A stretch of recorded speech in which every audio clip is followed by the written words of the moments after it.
Okay, just wanted to do a quick summary video for you, just so you'd have a feel of what the house is like.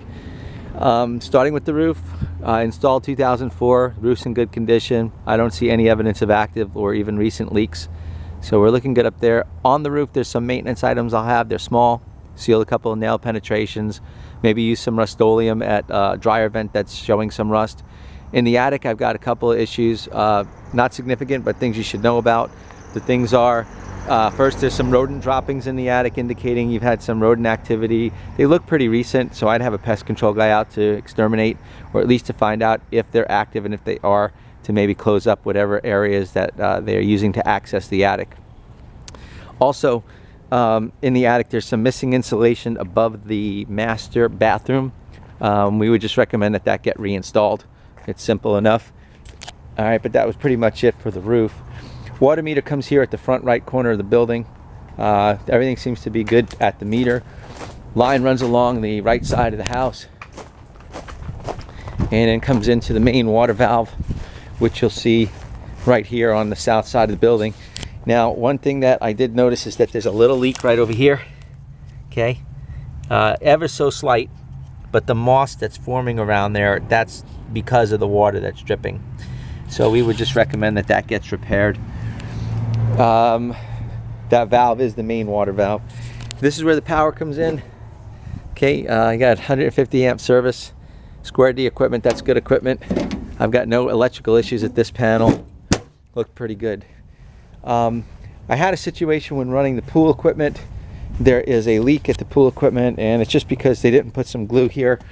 This joint right here is loose and off. So if the pool equipment comes on, this pipe, it comes apart, and your pool water comes splashing out here. The heater did come on. The pool filter, pump, those things look fine. The electrical panel looks fine. The pump has a little bit of rust on it here. Well, actually, it's significantly rusty, so I'd expect to replace that pump at some point soon. It's working right now. So the pool repairs will be as follows: simple.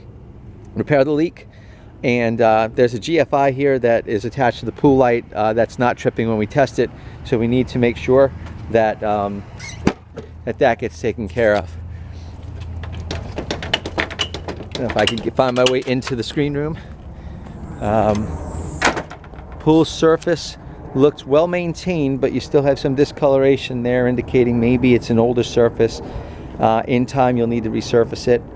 Pool light, there's a switch on the wall over here. Turns the pool light on and off. Okay, we noted in our report that that flip cover is loose, and you can see the pool light is on. Now, one of the things about an older pool is some of the things have changed over time as far as standards and what have you. So some of the recommendations we'll have are just improvements that you should consider. Okay, for example, you've got one drain at the bottom of the pool. These days, they have certain systems in place to prevent accidents with children and things like that. Also, maybe a pool fence, things like that are just considered upgrades. They're just things that we would recommend for improvement. This pool equipment and system seems to be in manageable condition, and I don't really have any major concerns about that. When you spoke to me on the phone, you told me that the air conditioner was original, and I've confirmed that it is original. It is cooling and heating in the cool setting and the heat pump setting. It is not heating in emergency heat, so that's one of the repairs we'll recommend. And also, because of the age of the unit, you need to be aware of the fact that you may have to replace this system at some point soon. So I would start budgeting for an air conditioner sooner rather than later, just simply because of the age. Now, it's been well maintained, so it may last a little while longer, but the law of averages would suggest that it would be wise for you to start budgeting for an inside unit and outside unit. In the attic, I looked at ductwork. The ductwork is original, so you may want to weigh out some options when you get the newer equipment, you know, to decide what it is that you want to do. Now, in the garage, here's the air handler. Water heater. Water heater is from like 1996, so it's another appliance that is functional now, but you're probably going to have to replace that sooner rather than later. It's heating the water, but I think I maxed out at 92 degrees on the heat temperature.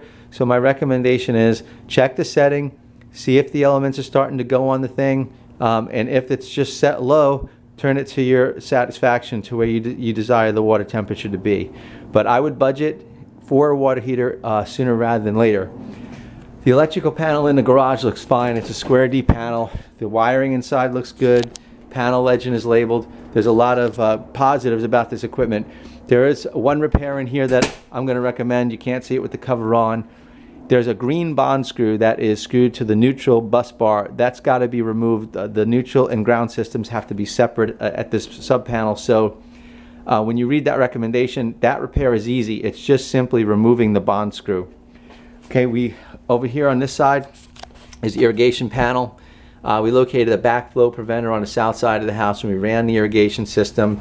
On the irrigation system, there is a damaged head located right here at the southwest corner on the south side of the house that needs to be repaired. But other than that, the system's in manageable condition, and it was operated and looked just fine.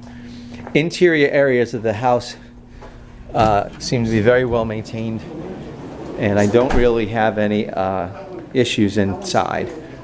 So as we went through the interior, we ran all the appliances. You can see the microwave, range, refrigerator, dishwasher. Under the sink is the disposal. I don't have any concerns in the inside of the home. Okay, just looking at the inside of the home, you can see it's very well maintained. I think the roof had leaked previously, probably prior to the roof that was installed in 2004.